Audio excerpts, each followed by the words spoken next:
Ya, baik Bapak Ibu Saudara-saudari, tak kenal maka tak akrab. Nama saya Samanera Hemaratano. Saya berasal dari Bali. Kebetulan saya satu kampung dengan mendiang Bante Giri Rakito. Jadi mungkin dari kalau Bapak Ibu pernah berkunjung ke Brahmawihara, mungkin kira-kira dari Brahmawihara ke selatan kurang lebih tempat tinggal saya itu 300 meter ke selatan. Pada kesempatan yang baik ini sungguh luar biasa, yang memang setelah saya hitung tadi, ini yang ke-10 kali saya datang ke TITD Munthilan. Namun ini kali pertama saya berbagi dhamma. Bapak Ibu Saudara-saudari yang berbahagia, salah satu berkah bagi kita apabila kita menggunakan waktu dengan baik, menggunakan waktu yang singkat ini kita gunakan untuk hal-hal yang baik. Seperti Bapak Ibu Saudara-saudari sedama datang dari rumah, tentu itu dilandasi oleh keyakinan.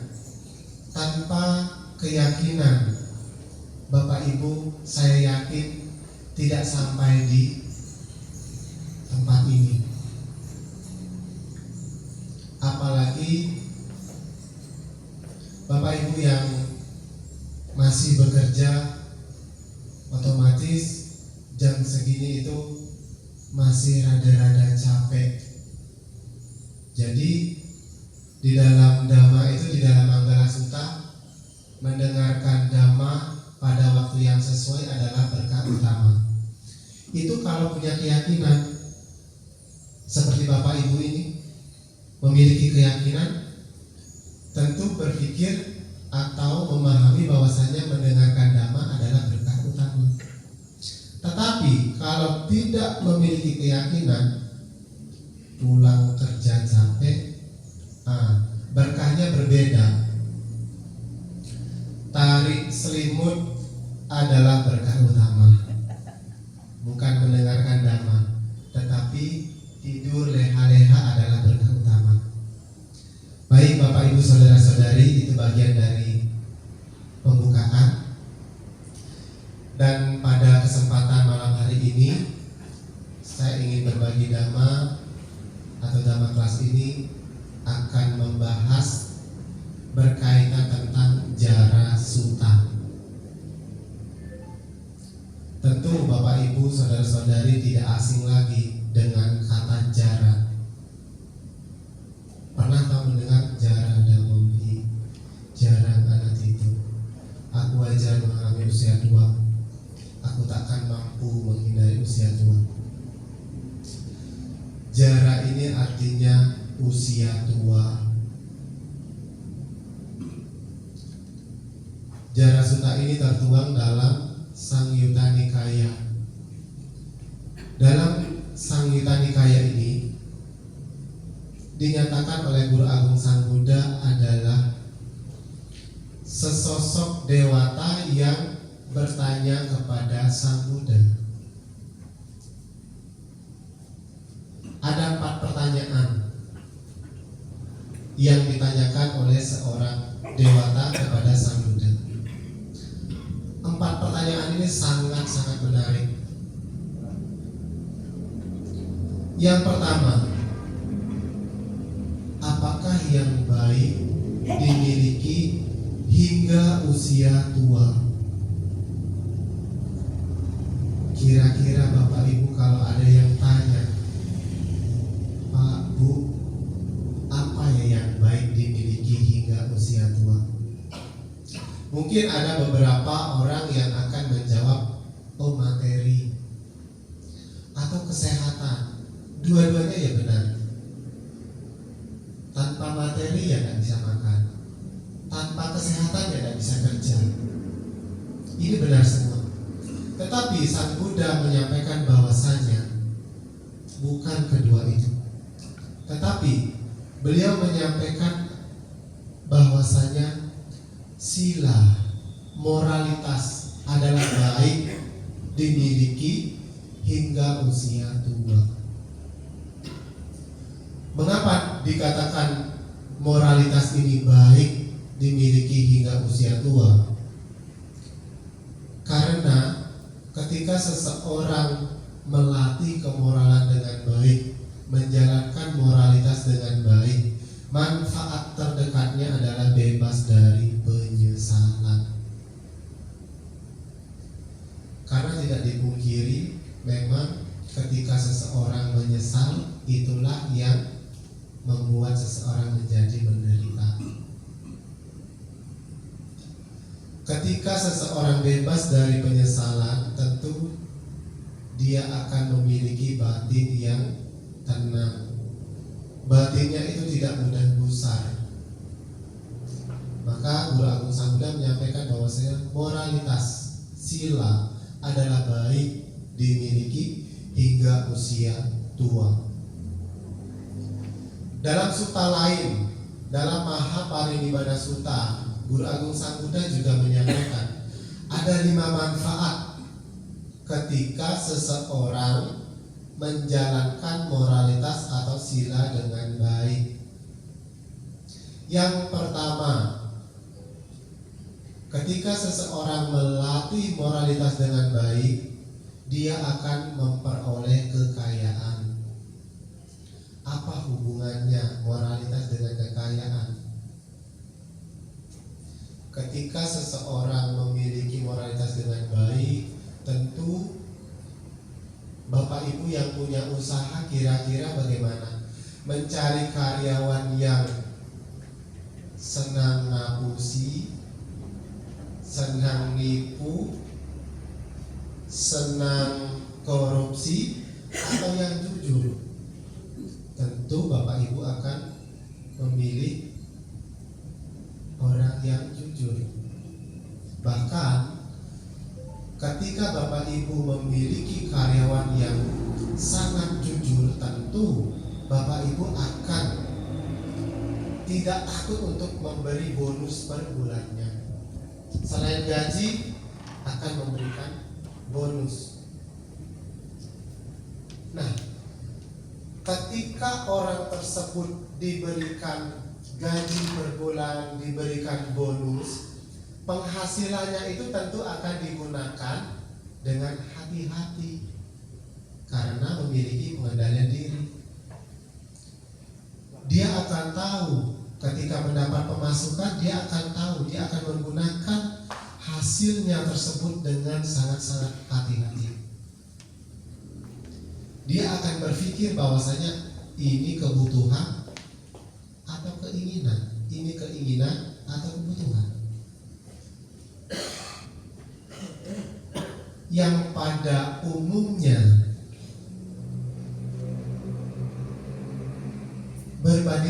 terbalik ketika seseorang tidak memiliki pengendalian diri, sudah tidak tahu lagi mana kebutuhan, mana keinginan. Sedang duduk meditasi, suara handphonenya Shopee, Tokopedia. Nah, ketika ditanya berapa gajinya per bulan, 3 juta. Wah, banyak sekali. Tidak cukup sama Nera. Beras mahal, cabai mahal, apa-apa mahal sekarang, tidak cukup. Bulan berikutnya ditambah gajinya, jadi 4.500.000. Datang lagi, tetap tidak cukup. Tidak cukup, minyak mahal, tepung apa-apa mahal. Naikkan lagi, gajinya per bulan 6 juta. Tetap juga. Mengapa demikian? Jangankan menabung, menyisihkan untuk mencukupi kesehariannya, katanya kurang. Padahal digaji 3 juta kurang, naikkan lagi 4,5 juga kurang, naikkan lagi 6 juta juga kurang. Mengapa demikian? Karena tidak memiliki pengendalian diri. Apa yang baru saja saya sampaikan, bahwasanya jika duduk meditasi terdengar Shopee, Tokopedia, bengong-bengong sedikit, scroll, wah ada yang baru ini. Belum dapat gajian, belum ada dana, agar tidak ketinggalan barang yang muncul, langsung cepat-cepat masuk ke keranjang, klik. Belum dapat gaji sudah masukkan ke keranjangnya, agar besok ketika dapat gaji bisa langsung bayar, bisa langsung beli. Orang yang tidak memiliki pengendalian diri cenderung akan seperti itu. Tidak akan berpikir ini kebutuhan atau keinginan. Maka dinyatakan oleh Guru Agung Sang Buddha, ketika seseorang memiliki moralitas dengan baik, menjaga moralitas dengan baik, dia akan memiliki pengendalian diri. Dia akan hati-hati sekali menggunakan penghasilannya. Bahkan di dalam Dhamma disampaikan bahwasanya hendaknya penghasilan itu dibagi menjadi 3. 50% masuk ke modal usaha, 25% disimpan untuk dana darurat, 25%-nya lagi digunakan untuk sehari-hari. Pertanyaannya, lah Samanera katanya sering tuh diajarkan berdana. Untuk berdananya mana? 50% masuk ke usaha, 25% tabung dana darurat, 25% untuk sehari-hari. Untuk dana mana? Yaitu yang 25% digunakan untuk keseharian. Misalkan banyak, mungkin Bapak Ibu pernah mendengar ada para bante atau samanera yang memberikan, apakah itu ceramah, apakah itu anusasana. Pernah tidak mendengar hendaknya ketika berdana itu agar lebih maksimal hasilnya harus memiliki 3 hal.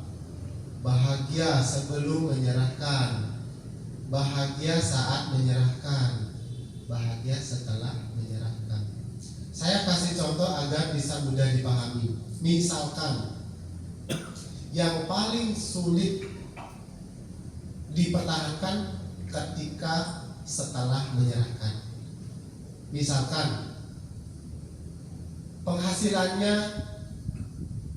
500.000 atau 100.000, 50.000 masuk ke usaha, 25.000 untuk tabung dana darurat, 25.000-nya ini untuk keseharian. Tetapi Bapak Ibu misalkan 10.000-nya ini untuk beli sayur di rumah, masak sayur. Terus tiba-tiba dengar, wah, di Wihara Mendut ini kali pertama ada bante yang terima dana makan. Ayo cepat-cepat berdana makan. Ini mumpung, ini kesempatan baik. Baru kali ini ada bante yang mau terima dana makan. Ada bante. Sisa 15.000 itu cepat-cepat tuh Bapak Ibu pergi ke warung geprek. Pada saat membeli ke warung toko geprek itu senang sekali. Senang enggak? Senang. Ketika membeli senang sekali. Ketika menyerahkan juga senang sekali. Apalagi melirik, gepreknya dimakan. Tapi ketika pulang, tiba-tiba sampai rumah, ini kan berbicara sudah habis sekali ya. 50%, 50.000 masuk ke usaha, 25.000 tabung untuk dana darurat, sisa 25.000, 10.000 untuk beli sayur di rumah, sisa 15.000. 15.000-nya ini beli geprek. Pulanglah Bapak Ibu. Sampai rumah bunyi teng teng teng teng teng teng teng, penjual bakso. Tiba-tiba anaknya keluar, "Bu Pak, bakso, beli bakso habis." Tuh, tahu gitu tadi beli geprek 10.000 aja. Menyesal tidak? Masih tidak bahagianya? Tentu tidak. Tentu akan memunculkan penyesalan. Maka dari itu, bagaimana cara berdana yang baik? Apapun yang Bapak Ibu di rumah masak, itulah yang didanakan. Jadi bisa seimbang, kesehariannya tercukupi, berbuat baik juga bisa. Nah, maka ketika seseorang menjalankan moralitas dengan baik, memiliki pengendalian diri, nah dia akan memperoleh kekayaan. Itu manfaat yang pertama. Manfaat yang kedua, memiliki nama yang harum di masyarakat. Ketika seseorang punya moralitas dengan baik, tidak hanya sampai Muntilan, sampai Jogja, Solo, bahkan Jakarta, bahkan sampai ke luar negeri. Ketika memiliki nama yang harum, wewangian parfum Bapak Ibu yang Bapak Ibu gunakan hanya bisa tercium di ruangan ini. Bahkan Guru Agung Sangguda menyampaikan bahwasannya harumnya kayu cendana tidak bisa melawan arah angin, namun harumnya nama baik, harumnya moralitas itu akan bisa melawan arah angin. Nah, jadi dia memiliki nama yang harum. Manfaat yang ketiga, ketika seseorang menjalankan moralitas dengan baik, kemanapun pergi dia percaya diri, karena merasa tidak pernah melakukan keburukan. Beda halnya ketika seseorang banyak melanggar moralitas, apakah itu membunuh, apakah itu mencuri, apakah itu korupsi, apakah itu selingkuh, apakah itu berbohong, apakah itu meminum atau mengkonsumsi makanan yang menyebabkan lemahnya kesadaran. Ketika sering melanggar sila tersebut, kemanapun tidak akan percaya diri. Mengapa demikian? Sebentar-sebentar lihat kanan kiri, kanan kiri. Kalau ada temannya yang sedang bisik-bisik, dia tidak nyaman. Jangan-jangan dia sedang ngomongin saya. Jangan-jangan dia tahu saya korupsi. Jangan-jangan dia tahu saya selingkuh. Jangan-jangan dia tahu saya senang berbohong. Dia tidak akan percaya diri. Maka Guru Agung Sangguda menyampaikan, ketika seseorang menjalankan moralitas dengan baik, dia akan percaya diri. Lantas manfaat yang keempat, menjelang kematian. Nah, menjelang, belum mati ini. Menjelang kematian, dia tidak bingung, dia tidak takut. Mengapa? Karena tidak ada penyesalan, tidak ada rintangan yang dia takutkan. Oh, saya sudah melakukan kebajikan, ngapain saya takut? Nah, ada satu kisah di dalam Dhammapada Atthakatha. Ada kisah namanya Cunda. Cunda ini memiliki pekerjaan menjadi tukang potong babi.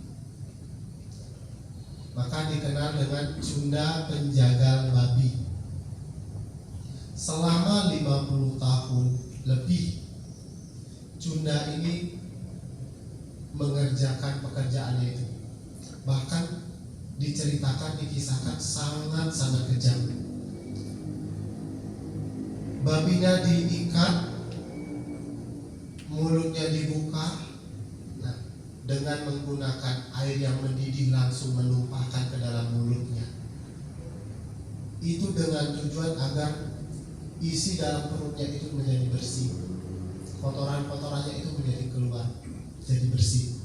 Bayangkan Bapak Ibu Saudara-saudari, kita mungkin pernah cicipi makanan atau minuman agak panas sedikit, misalkan makan pop mie, cepat-cepat makan pop mie, lidahnya rasanya tidak nyaman. Ini bayangkan, sedang mendidihnya langsung dimasukkan ke dalam mulutnya babi. Apa yang terjadi? 7 hari menjelang kematiannya, pada saat itu ada sekelompok biku yang sedang berpindah patah melewati rumahnya Cunda. Dan para biku mendengar ada suara-suara relintihan bagaimana layaknya babi sedang disiksa. Tapi para biku berpikir, wah ini Cunda sedang berpesta pora ini.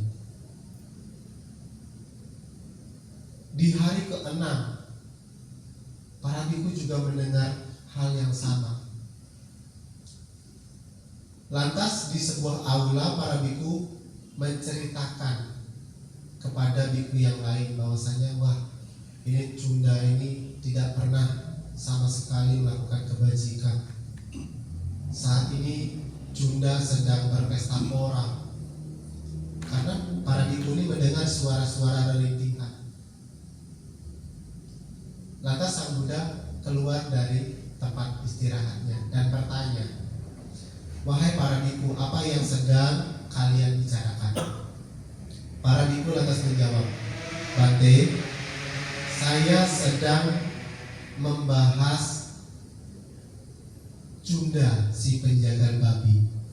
Selama 7 hari berturut-turut saya mendengar di rumahnya itu sedang memotong babi. Selama 7 hari ini dia berpesta pora. Lantas sang Buddha menjawab, itu bukan si Cunda yang sedang berpesta pora. Akan tetapi di kehidupan ini Cunda telah menuai karma buruknya, sehingga 7 hari menjelang kematiannya dia disiksa oleh perbuatannya. Diceritakan Cunda ini mengigau, mengeluarkan suara-suara yang bagaimana selayaknya babi yang akan dipotong. Nah, jadi karena ketakutan istri dan anaknya, Cunda ini diikat tangannya, kakinya juga diikat, lantas dimasukkan ke dalam ruangan. Nah, itu Bapak Ibu, ketika seseorang tidak menjalankan 5 latihan kemoralan dengan baik, ya maka tidak hanya di kehidupan yang akan datang menderita, bahkan di kehidupan saat ini pun akan menderita. Nah, itu manfaat yang keempat. Manfaat yang kelima, setelah tubuh jasmaninya hancur, setelah kematian tiba, dia akan terlahir di alam bahagia, di alam surga. Maka di depan tadi saya mengutip Silena Sugating Yanti.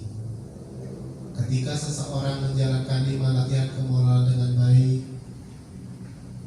dia akan memperoleh kebahagiaan. Sugati, kebahagiaan. Silena Bhoga Sampada. Ketika seseorang menjalankan 5 latihan kemoralan dengan baik, dia akan memperoleh kesejahteraan, kekayaan, boga. Lantas yang ketiga, Silena Nibuting Yanti. Ketika seseorang menjalankan 5 latihan kemoralan dengan baik, moral itulah yang akan menuntun pada pencapaian-pencapaian tertinggi, kebahagiaan-kebahagiaan tertinggi, yaitu Nibbana. Silena Nibuting Yanti. Nah, itu Bapak Ibu Saudara-saudari pertanyaan pertama. Nah, sisa 3. Pertanyaan pertama dari seorang dewata kepada Sang Buddha, apa yang baik dimiliki hingga usia tua? Moralitas, sila adalah baik dimiliki hingga usia tua. Lantas pertanyaan yang kedua, apakah yang baik ketika diteguhkan Sang Buddha menjawab, keyakinan adalah baik ketika diteguhkan. Keyakinan terhadap Tiratana, Buddha, Dhamma, dan Sangha, paling tidak keyakinan terhadap hukum karma. Seperti Bapak Ibu Saudara-saudari, tanpa keyakinan, tanpa tahu baik dan buruk, tidak mungkin terdorong sampai datang ke tempat ini untuk mendengarkan Dhamma. Dan bahkan kemungkinan sampai rumah pun akan coba-coba buka handphone, buka YouTube, mendengar Dhamma hingga tidur. Nah, jadi itulah keyakinan. Keyakinan adalah baik ketika diteguhkan. Ketika seseorang melakukan keburukan, maka dia akan memperoleh penderitaan. Ketika seseorang menjalankan kebaikan, dia akan memperoleh kebahagiaan. Pertanyaannya sering ini muncul, Samanera, saya selalu berbuat baik, tetapi kenapa saya saat ini terus menghadapi kesulitan? Dan tetangga saya hampir setiap hari melakukan keburukan, tetapi mengapa dia aman-aman saja? Bahkan dia tampaknya happy saja. Banyak pertanyaan seperti ini. Lantas bagaimana menyikapinya? Tentu berkaitan tentang karma, itu ada ikatannya pada kehidupan masa lampau. Jadi ketika seseorang itu happy saja pada saat ini, pada di kehidupan ini, ya tentu sebelumnya itu di kehidupan yang lampau dia melakukan kebajikan. Dan juga harusnya Bapak Ibu Saudara-saudari jangan lantas berpikir bahwasanya lebih baik tidak usah berbuat baik, ikut aja dengan dia. Hendaknya jangan berpikir seperti itu. Hendaknya Bapak Ibu Saudara-saudari harus berpikir seperti ini. Saya yang berbuat baik saja menderita, apalagi berbuat buruk. Munculkanlah pemikiran seperti itu. Jadi itulah yang akan mengukuhkan keyakinan. Ketika Bapak Ibu berpikir, sudahlah, bosan saya berbuat baik, toh juga banyak sekali masalah-masalah yang muncul, padahal saya berbuat baik. Padahal saya setiap hari berdana, setiap minggu saya meluangkan waktu untuk berbuat baik, tetapi kok malah bencana terus. Rumah saya terbakar, ini saya hilang, itu saya hilang. Ketika Bapak Ibu larut dalam pemikiran itu, keyakinannya akan memudar. Jadi munculkanlah pemikiran seperti ini. Saya berbuat baik saja menderita, apalagi berbuat buruk. Nah, itu yang akan mengukuhkan keyakinan. Nah, itu pertanyaan yang kedua. Lantas pertanyaan yang ketiga, apakah permata berharga bagi manusia? Apakah permata berharga bagi manusia? Sang Buddha menjawab, kebijaksanaan adalah permata berharga bagi manusia. Ketika seseorang memiliki kebijaksanaan, ketika seseorang bijaksana, tentu banyak orang yang mencarinya. Tentu banyak orang yang senang padanya. Misalkan di salah satu wihara ada sebuah pengurus, ada seorang pengurus. Seorang pengurus ini anggap saja ketua atau ketua wiharanya. Orangnya kaya raya, tapi mudah marah. Dengan satu wihara yang punya ketua wihara tetapi tidak kaya.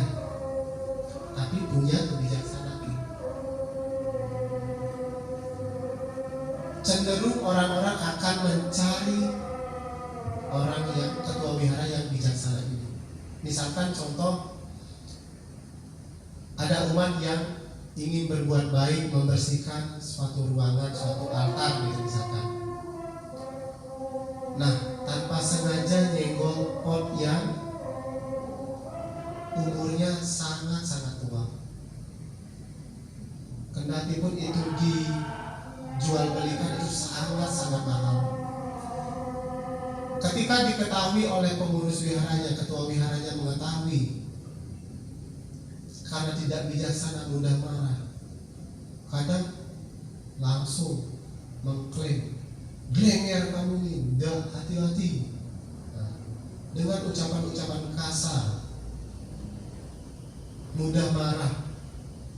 Kira-kira seseorang yang membersihkan altar tersebut ketika batinnya mungkin tidak senang, sedang ada masalah di rumahnya, kira-kira akan membalas atau tidak?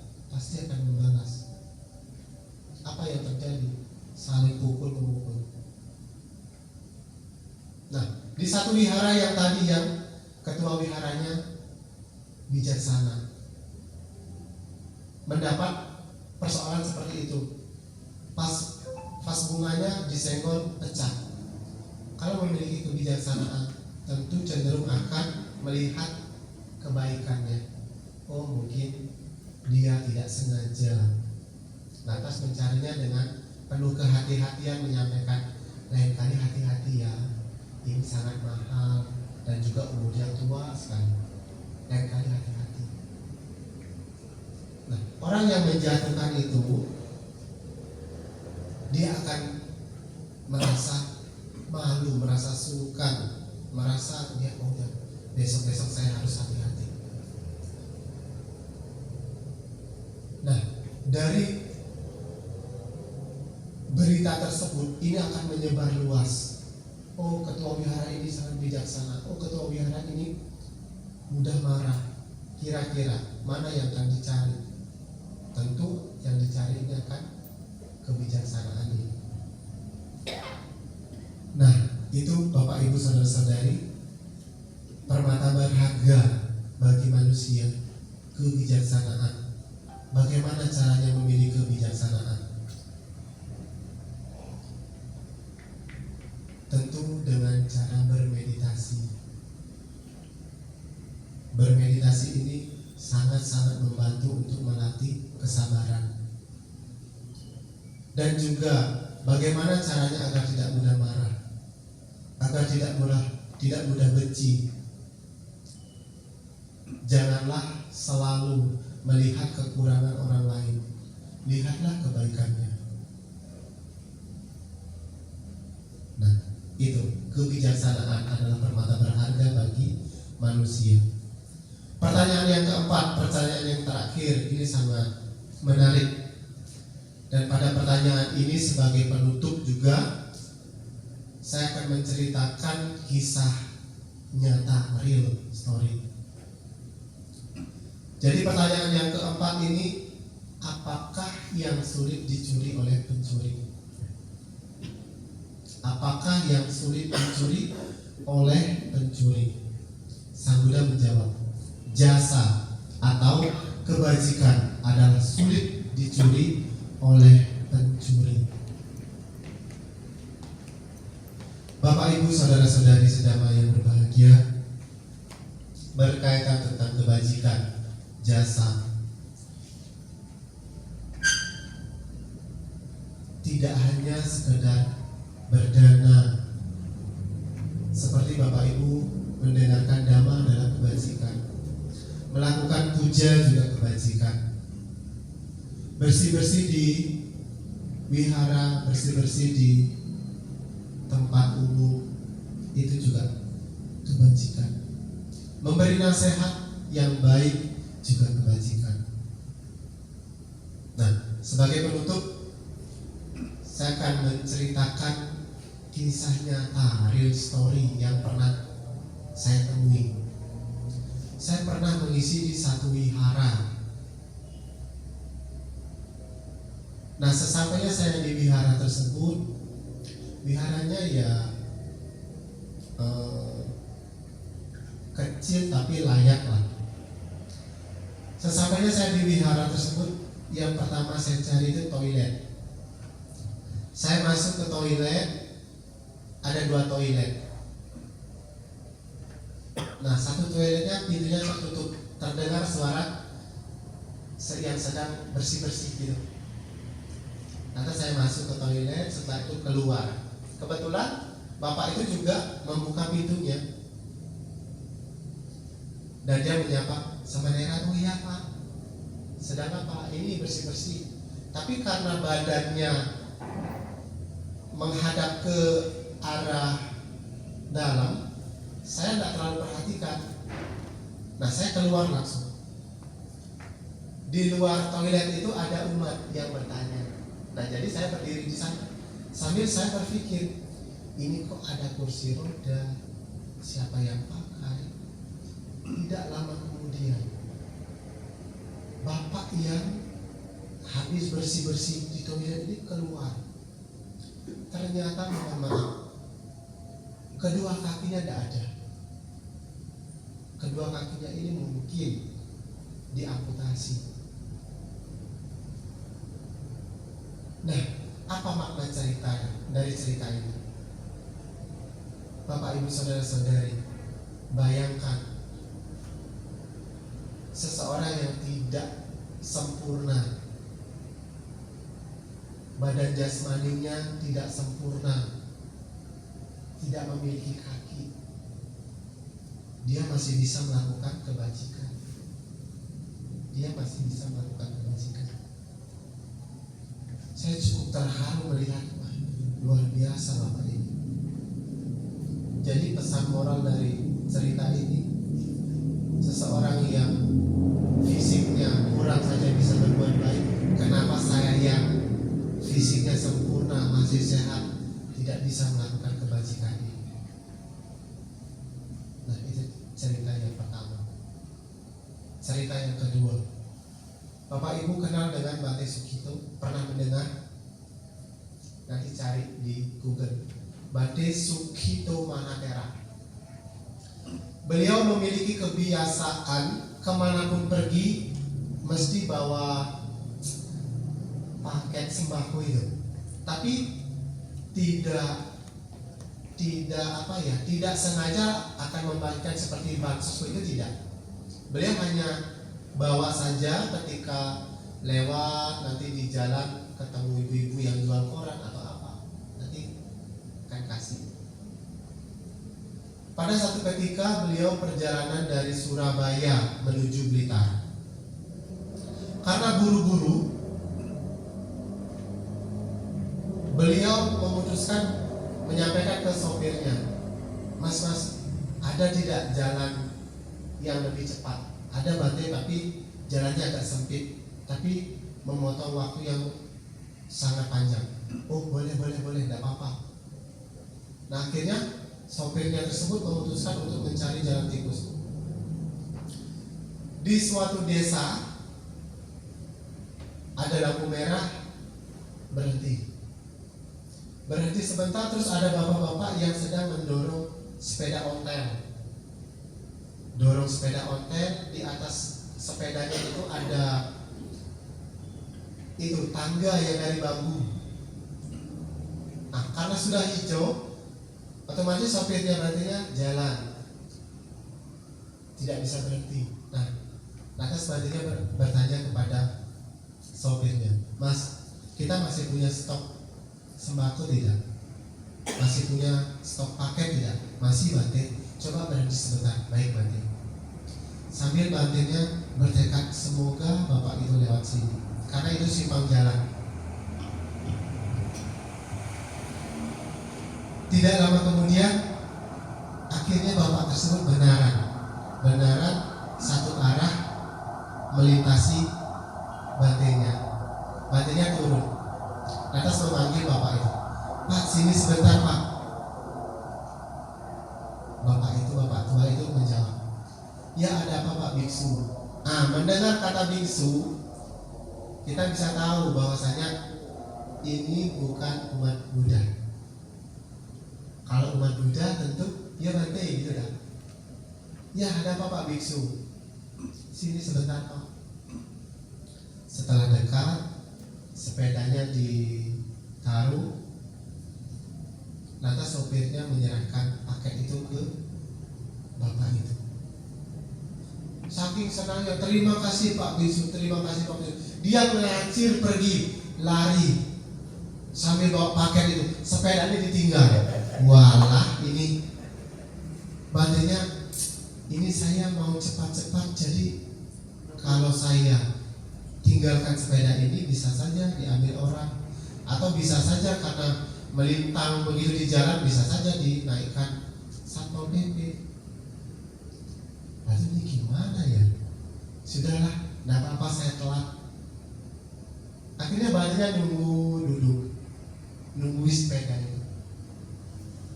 Bapak itu tidak ngomong apa-apa, cuma ngomong terima kasih Pak Biksu, terima kasih Pak Biksu, ngacir kabur. 15-20 menit kemudian datang dengan nafas terengah-engah dari jauh. Loh, Pak Biksu masih di sini katanya. Lah iya Pak, Bapak lo tinggal sepeda begini, nanti kalau hilang gimana? Iya, saya saking senangnya. Terus Bapak itu bersujud. Terima kasih Pak Biksu, terima kasih Pak Biksu. Pak Biksu hari ini telah menyelamatkan hidup saya dan keluarga saya. Istri saya belum masak hari ini. Sebentar lagi anak saya pulang dari sekolah. Sebutir beras pun saya tidak punya. Jadi Pak Biksu telah menyelamatkan hidup saya dan keluarga saya. Nah, mengapa saya lewat sini Pak Biksu? Sebenarnya kalau masuk ke kanan itu adalah pasar. Dan biasanya saya akan menjual bambu ini, tangga dari bambu ini di pasar itu.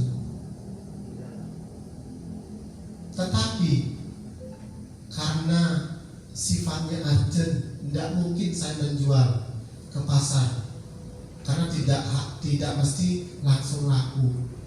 Jadi mau tidak mau saya menukarkan barter di toko sembako di ujung jalan.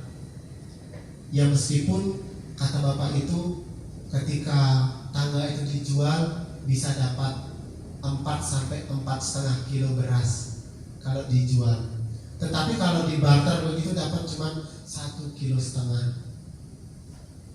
Dan bapak itu lantas bilang, terima kasih Pak Biksu, terima kasih. Pak Biksu telah menyelamatkan hidup saya dan keluarga saya. Dan saya akan tidak jadi ke barter itu. Saya akan jual pelan-pelan ke pasar karena saya sudah tenang. Istri saya sedang masak ini di rumah. Bentar lagi anak saya keluar dari sekolah. Nah, makna dari cerita ini kita tidak harus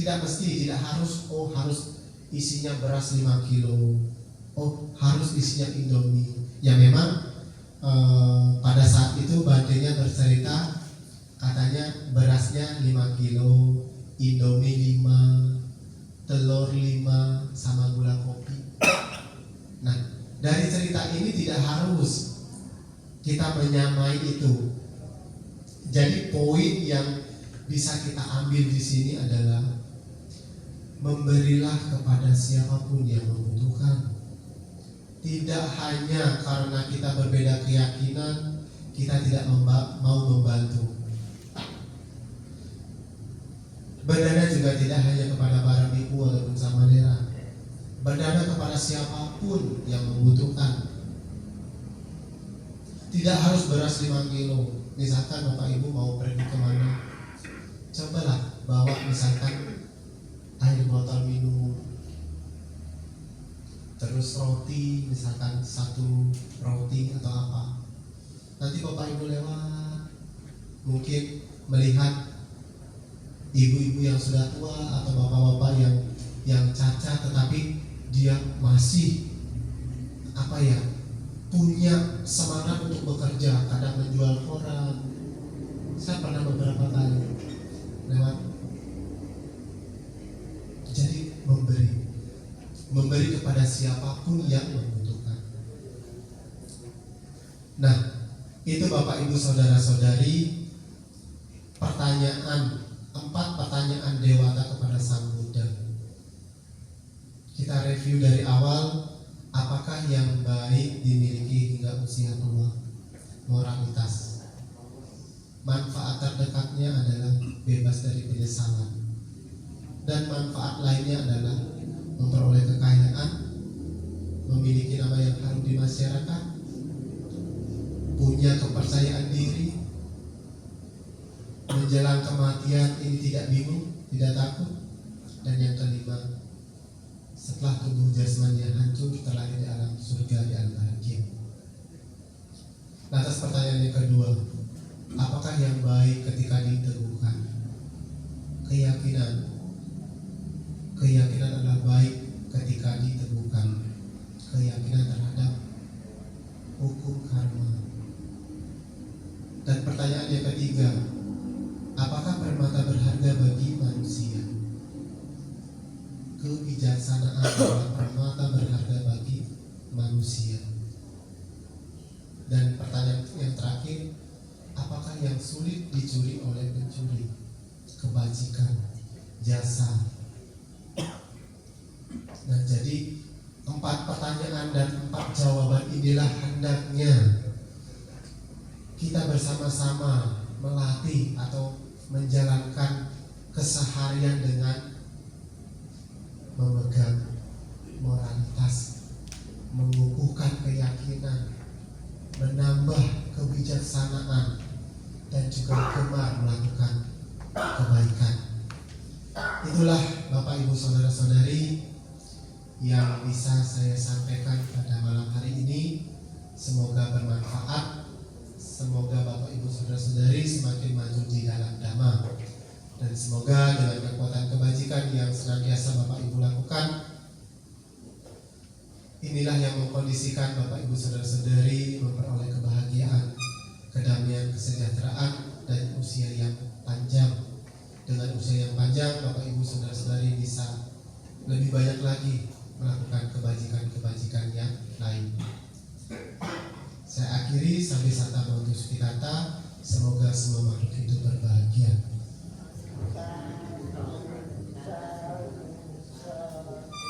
Mungkin ada 1 atau jam berapa? Masih ada waktu? Kalau masih ada waktu, mungkin ada 1 atau 2 pertanyaan dari Bapak Ibu Saudara-saudari. Kalau misalkan di luar dari Jarasuta ini juga monggo boleh. Kalau misalkan saya tidak bisa menjawab, saya akan tanyakan kepada para guru, para bante.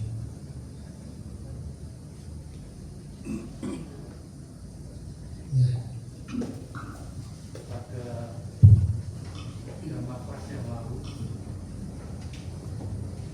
Pada Dhamma kelas yang lalu disebutkan bahwa di dalam agama Buddha itu tidak ada inti yang kekal, baik badan maupun batin.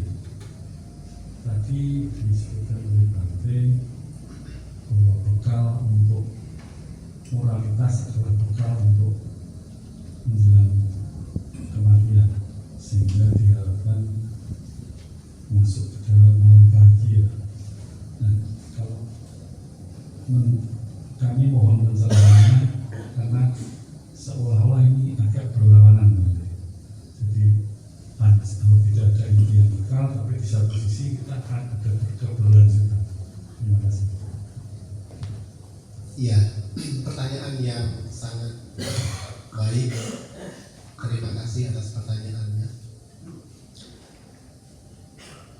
Yang disampaikan tidak ada inti yang kekal. Ya memang manusia itu ya terdiri dari 4 unsur atau 4 elemen. Maka kalau memang benar-benar memang menyelidiki, memahami, ya memang tidak ada inti yang kekal, terus berubah, setiap detik berubah, selalu berubah. Nah, maka dinyatakan tidak ada inti yang kekal, selalu akan mengalami perubahan.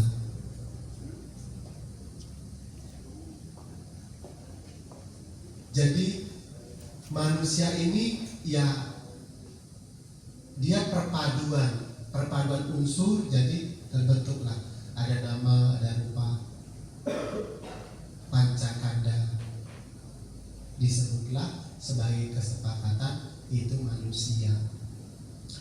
Jika ingin memahami inti yang kekal itu dengan tujuan apa? Untuk mengikis ego, mengikis keakuan.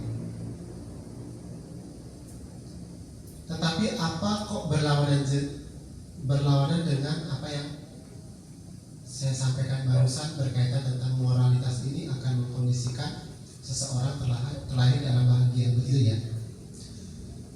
Bapak Ibu saudara-saudari, kita itu kalau belum mencapai kesucian itu akan terus terlahir kembali, terus berulang-ulang.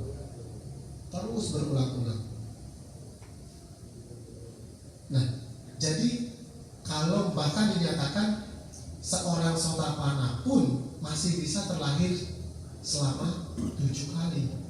Itu kesucian yang pertama. Nah, jadi kalau belum mengarah pada tingkat-tingkat kesucian tersebut, nah jadi dasarnya ini ya sila. Fondasinya ini adalah moralitas. Tanpa moralitas, pencapaian kesucian ini juga tidak akan bisa diperoleh. Ini sebagai fondasinya. Kalau seseorang misalkan kok ada ya yang terlahir cacat, itu ya tentu karena proses apakah dia baru lahir itu sudah bisa berkata-kata kasar atau bisa nyuri, kan belum.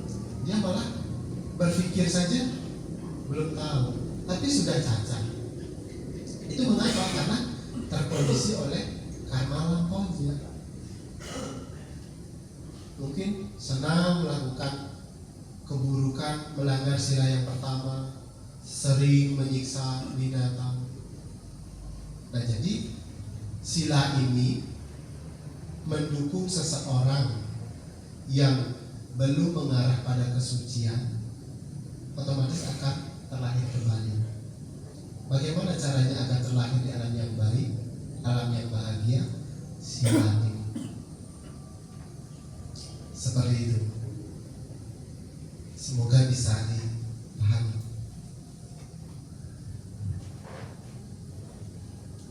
Mungkin ada satu lagi ya.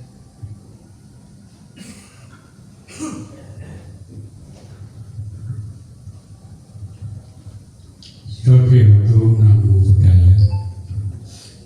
Terima kasih atas kesempatannya. Dengan hormat berkenanlah saya menyampaikan pertanyaan sehubungan dengan kita melaksanakan dhamma atau berusaha untuk merealisasi dhamma. Itu ada yang dinamakan penggoda atau mara. Mara itu ada yang menurut mitologis Buddhis, ada yang menurut kosmologi Buddhis, dan mungkin mara yang disebut di dalam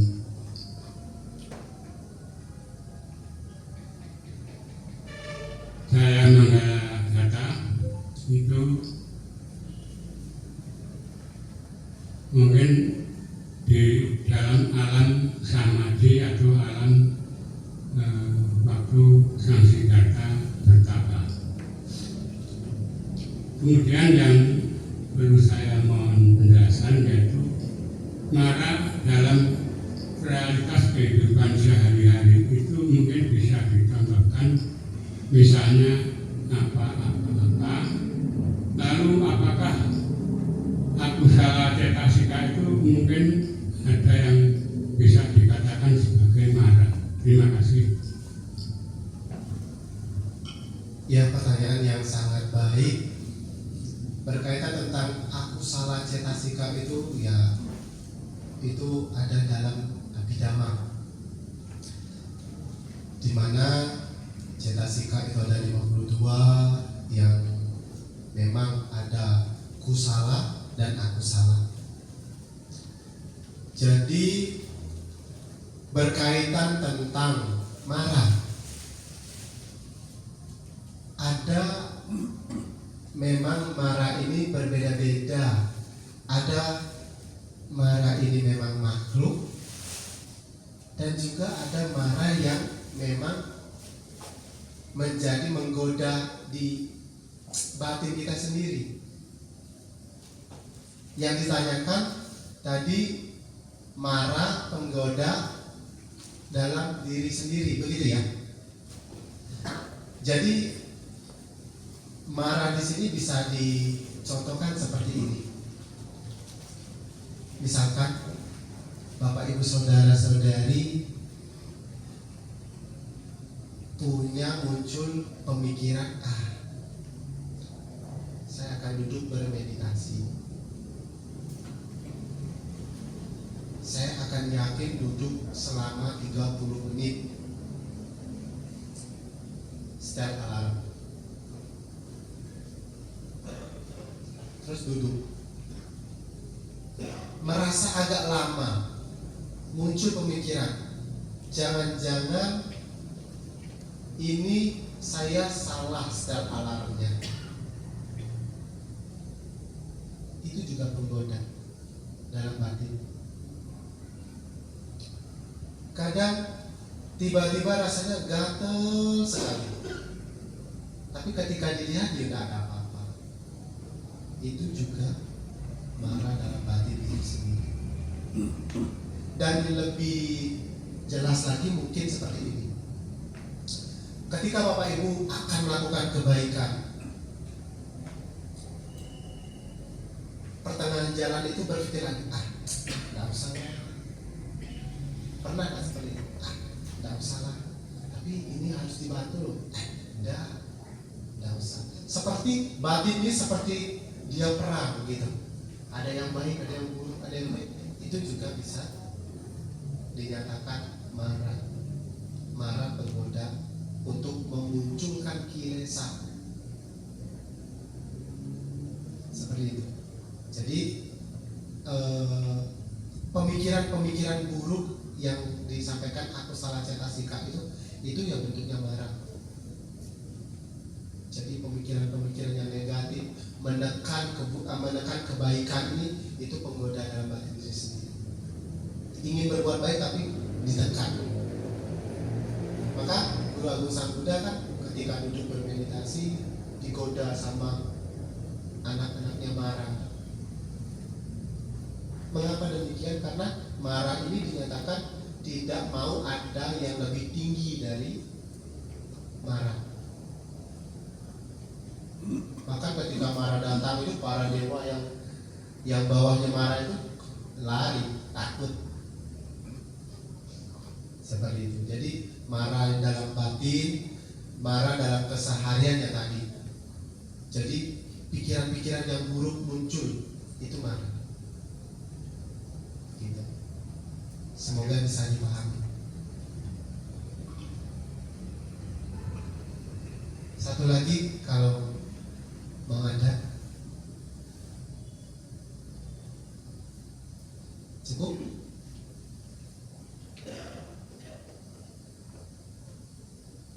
Cukup ya? Cukup? Ya.